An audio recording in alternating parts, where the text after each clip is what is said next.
Isang mapagpalang umaga sa ating lahat. Good morning, good morning, good morning, good morning! Namiss ko kayo mga madam, mga bossing. Ewan ko lang kung namiss nyo rin ako.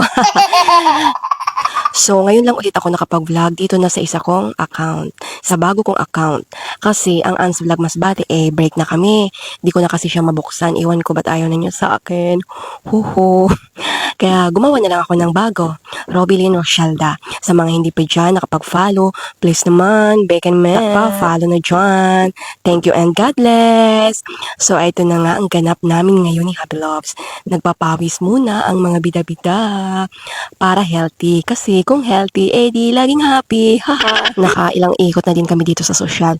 Kaya sabi ni Happy Loves bago kami umuwi ay mag-exercise tayo tuwing umaga. O, kayo dyan, ang mga hindi pa dyan nagpapawis na magpapawis na kayo kasi kung hindi kayo pinagpawisan, di ba napakahina ng ating So, eto na nga mga madam, mga boss, dito na ulit ako mag-upload ng mga content ko kasi marami na din nag-chat sa akin.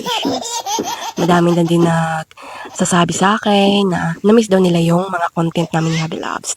Sana all na-miss. Ako, na-miss nyo ba? Buti na lang, naka-move on na ako sa Ans Vlog Masbate kasi nga, ay naku, na-stress talaga ako nung mga panahon na di ko siya nabuksan. Pero, hinayaan ko na lang yun. Kasi ayoko ma-stress kasi masisira yung beauty. Charis. So, ayun na nga. Ang ginawa ko, gumawa lang ako ng bago tapos, nabisi na din po kasi ako kasi nag-affiliate yung bida-bida. Nag-affiliate. Nag-affiliate po ako tapos mas maganda kasi kita doon. Kaya kayo dyan, pwede din kayong mag-affiliate. Nag-enjoy kasi ako doon, tapos nag-enjoy din po ako sa kita doon. Kasi nakakabili ka talaga ng bigas at ulam.